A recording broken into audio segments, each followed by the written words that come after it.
Section 12.4 talks about adding and subtracting polynomials. The way we add polynomials is simply to combine like terms. So if you notice the first problem that we have here, it just says to add and simplify. So let's go ahead and do that. We're going to combine our like terms. 3x and 9x is going to give us a total of 12x, and then a positive 7 and a positive 5 will leave us with a positive 12. Now, we cannot combine those because they're not like terms anymore. So we're just combining our like terms. We're combining the x's with the x's and the numbers with the numbers.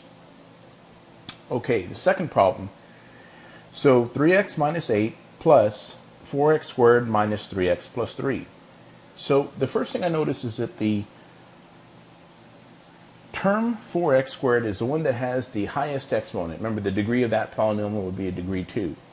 Typically, when we write our answers, we typically write them in what we call descending order, meaning we're going to write the one that has the highest power of x first, and then we'll go with the next power of x, so on and so forth. So there's only one x squared, and it's that 4x squared term. Now we have this positive 3x and this negative 3x here. Well, those terms will just cancel out. And then a negative 8 and a positive 3 will leave us with a negative 5. Okay, let's take a look at the third problem. So again, I'm going to combine my like terms. Negative 3y squared and 2y squared is going to give us a negative y squared. A minus 4y and a plus y, we can think about that as a plus 1y, leaves us with a minus 3y. And then finally here we have a minus 1. Good. All right, let's go on to the next problems. So these next problems here say to subtract and simplify. Okay, so in subtracting polynomials, one small difference is we're going to go ahead and rewrite the first polynomial without the parentheses, 2x plus 5. Since we're subtracting, we're going to think of the number right here behind our minus sign and in front of our parentheses as a 1. But if you notice, there's a minus here, so we're going to go ahead and distribute that negative 1 to both those terms. So negative 1 times 3x is a negative 3x. Negative 1 times a negative 9 is a positive 9. And now we can go ahead and combine our like terms. So 2x minus 3x is a negative x. And a plus 5 and a plus 9 is a plus 14. Good. All right, let's try the next one. We'll do it the same way. So again, I'm going to leave the first part here alone. That's going to stay as 5x squared plus 4. We'll think of this here as a negative 1. And we're going to distribute that negative 1 to both terms. So negative 1 times negative 2y squared is a positive 2y squared. Negative 1 times a positive 4 is a negative 4. Now again, when we combine our like terms, notice this is a 5x squared and a 2y squared. They are not like terms, but I still need to write both of them down. So we have 5x squared plus 2y squared.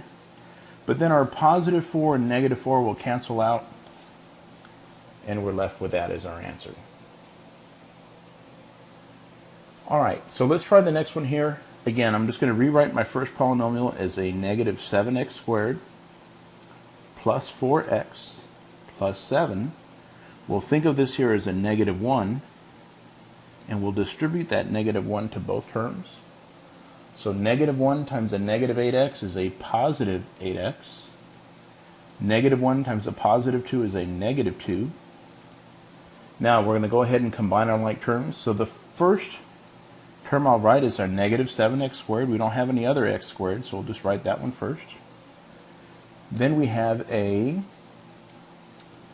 plus 4x and a plus 8x. That's a plus 12x.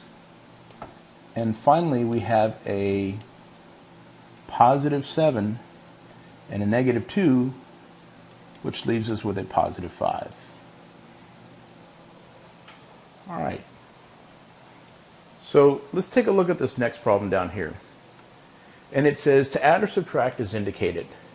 So often when we're doing these sorts of problems, it can be a little confusing because we have so many parts to this thing.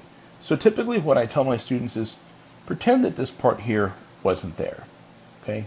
Suppose that was my problem. And if you notice here, I'm adding. Okay, so 2x squared plus another x squared, well, that's just 3x squared. A plus 7x, I can think about that as a minus 1x, is a plus 6x. And then a negative 9 and a positive 10 is a positive 1. Okay, now, well, I do have this part over here. So now I'm going to go ahead and do the next part. Again, I'm going to think of this here as a negative 1. We'll distribute that to both terms. And so now what we have is a negative 3x squared and a positive 30. And so now when we start to combine our like terms, well, this 3x squared and that 3x squared are going to cancel out. That's going to leave us with a 6x. And a plus 1 and a plus 30 is our plus 31. So again, when I have more than two polynomials that I'm trying to add or subtract, I always deal, let me take care of the first two, then we'll do the third one.